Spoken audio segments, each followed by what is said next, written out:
हरिद्वार में एक निर्धन आदमी रहता था। उसकी आयु काफी अधिक हो चुकी थी।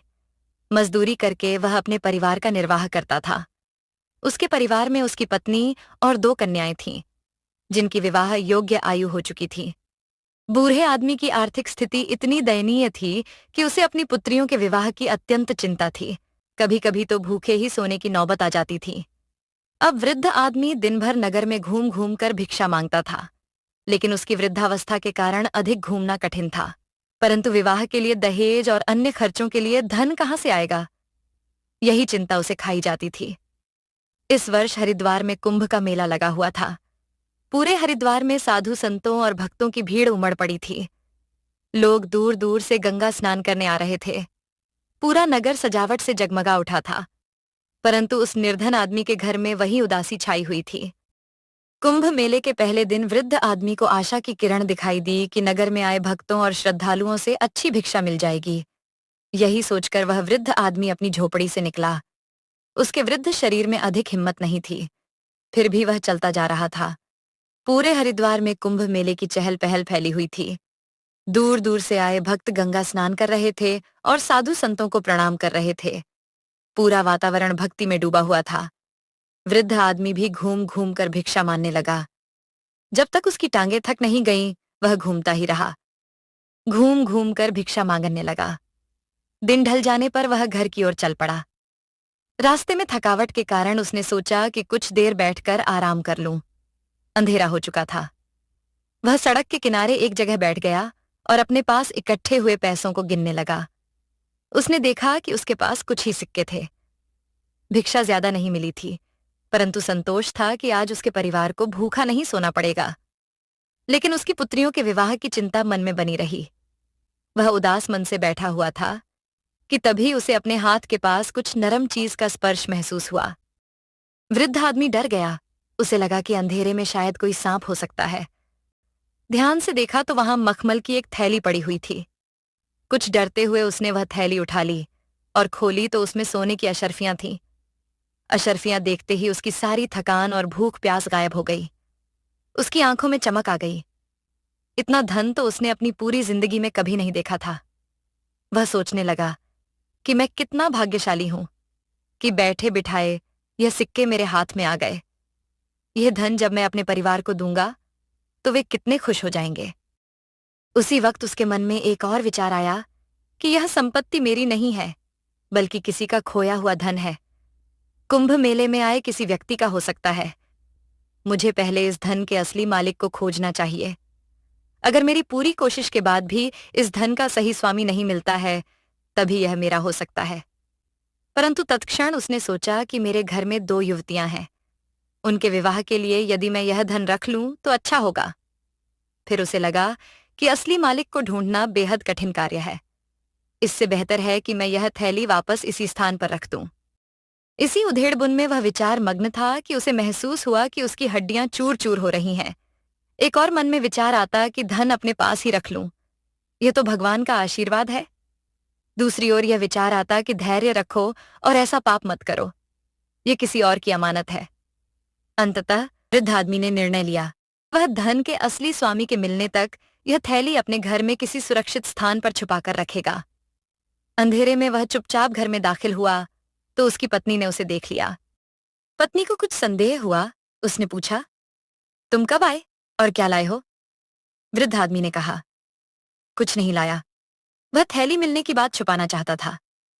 हालांकि आज तक उसने कभी अपनी पत्नी से कोई बात छुपाई नहीं थी। पत्नी ने कहा, तुम्हारे पास जरूर कुछ है। वृद्ध आदमी ने सोचा कि पत्नी को अंधेरे में रखना उचित नहीं है। यह सोचकर उसने सारी बात उसे बता दी। उसकी पत्नी अच्छे स्वभाव की थी, परंतु वृद्ध की तरह धैर्य रखने वाली नहीं थी। उसने कहा, जाओ, एक अशर्फी ले आओ और कुछ खाने पीने का सामान और कपड़े खरीद लाओ। वृद्ध आदमी ने कहा, नहीं, बिल्कुल भी नहीं। अगर तूने इसे हाथ भी लगाया, इसके बारे में किसी को बताया, तो मेरा मरा हुआ चेहरा देखेगी। उसकी पत्नी खून का घूंट पीकर चुप हो गई। अब वह वृद्ध आदमी थैली के मालिक की तलाश में घर से निकल पड़ा ताकि थैली उसे लौटा दे। कुंभ के मेले में वह उस जगह पर पहुंच गया जहां मेले में खो जाने वाली वस्तुओं का ऐलान किया जाता था। वहां पहुंचते ही उसने एक व्यक्ति को यह ऐलान करते सुना, 1,000 सोने के सिक्कों से भरी मेरी थैली कहीं गुम हो गई है। जो कोई इसे मुझे वापस करेगा, भगवान उसका भला करेगा। यह सुनकर वह वृद्ध आदमी खड़ा हुआ और कहने लगा, सुनिए श्रीमान, यह हरिद्वार नगर अत्यंत पवित्र है। सभी लोग यहाँ भगवान का आशीर्वाद प्राप्त करने आए हैं। हो सकता है आपकी थैली किसी ऐसे व्यक्ति को मिली हो जो भगवान में श्रद्धा रखता हो। आप उसके लिए कुछ इनाम की घोषणा कर दें ताकि उस निर्धन व्यक्ति का भी कुछ भला हो जाए। उस व्यक्ति ने पूछा, कितना इनाम? आदमी ने कहा, 100 अशर्फियां, यानी कुल राशि का 10वां हिस्सा। वह व्यक्ति बोला, नहीं, ऐसा नहीं हो सकता। मैं यह मामला भगवान पर छोड़ता हूं। यह कहकर वह व्यक्ति वहां से चला गया। वृद्ध आदमी ने उसे रोकना चाहा, लेकिन कुछ सोचकर वह रुक गया। वह वापस घर पहुंचा और पत्नी से कहा, मुझे कुंभ मेले में उस थैली का मालिक मिल गया है। मैंने उसे कहा कि वह 100 अशर्फियां का इनाम घोषित कर दे, लेकिन वह नहीं माना। अब हमें क्या करना चाहिए? मैं तो सोच रहा हूं कि कल उसे थैली वापस कर दूंगा। उसकी पत्नी बोली, सुनिए जी, हम पिछले 50 सालों से गरीबी में जी रहे हैं। हमारे घर में 2 जवान बेटियां हैं और यह तो भगवान का ही दिया हुआ इनाम है। आपने ना तो चोरी की है और ना ही डाका डाला है, तो आप इस इनाम को क्यों ठुकरा रहे हैं? यह कहकर उसने वृद्ध आदमी की ओर देखा। अपनी बेटियों और पत्नी को देखकर आदमी की आंखों में आंसू आ गए। भूख प्यास के कारण उसकी बेटियां मानो मुरझा सी गई थीं। अपनी गरीबी की हालत देखकर उसने सोचा कि कुछ अशर्फियां खर्च कर लूं, लेकिन फिर सोचा कि मैंने पिछले 50 साल से संतोष और ईमानदारी से गुजारा किया है। आज तक कोई गलत काम नहीं किया। आज बुढ़ापे में आकर मैं अपनी 50 साल की ईमानदारी को एक रात में कैसे खराब कर सकता हूं? और मुझे अपने भगवान पर पूरा भरोसा है। वह जो भी करेंगे सही करेंगे। हौसला पाकर वृद्ध आदमी ने कहा, नहीं, यह किसी की अमानत है। क्या तुम ये चाहती हो कि मैं इस बुढ़ापे में अपने सारे किए कराए पर पानी फेर दूं? उसके बाद घर में खामोशी छा गई। घर में जो कुछ भी रूखा सूखा था पूरे परिवार ने खाया और भगवान का धन्यवाद करके सब सो गए। अगले दिन वृद्ध आदमी फिर से उसी जगह पर पहुंचा। वही व्यक्ति फिर से घोषणा कर रहा था, जो कोई भी मेरी 1,000 अशर्फियां की थैली वापस करे, भगवान उसे दुगना लाभ देंगे। वह निर्धन आदमी फिर से वहां मौजूद था। उसने कहा, महोदय, मैंने कल भी आपको बताया था कि शायद वह थैली किसी गरीब को मिल जाए तो वह इनाम पाने के लालच में उसे वापस कर दे। चलो, 100 सिक्के ना सही, तुम 10 सिक्कों का इनाम ही घोषित कर दो। उस व्यक्ति ने कहा, बिल्कुल नहीं, बल्कि मेरा और थैली उठाने वाले का फैसला अब भगवान ही करेंगे। यह कहकर वह व्यक्ति फिर से वहां से चला गया। तीसरे दिन भी वही आदमी पुनः उसी घोषणा को दोहरा रहा था। वृद्ध आदमी पुनः खड़ा हुआ और कहने लगा, श्रीमान, आपने एक सिक्का देने से इनकार कर दिया, फिर एक सिक्के का इनाम भी नहीं रखा। आज आप एक अशर्फी के इनाम की ही घोषणा कर दें, तो शायद थैली उठाने वाला उस एक अशर्फी के लालच में वह थैली आपको वापस कर दे और उस अशर्फी से खाना खरीद लेगा और बाकी आपको लौटा देगा।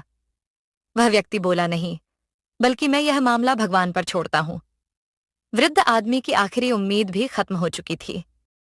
वह सोचने लगा, अभी 1,000 अशर्फियां हाथ में है, कम से कम एक ही अपने पास रख लूं ताकि भूखे परिवार के लिए कुछ खाने पीने का सामान खरीद सकूं।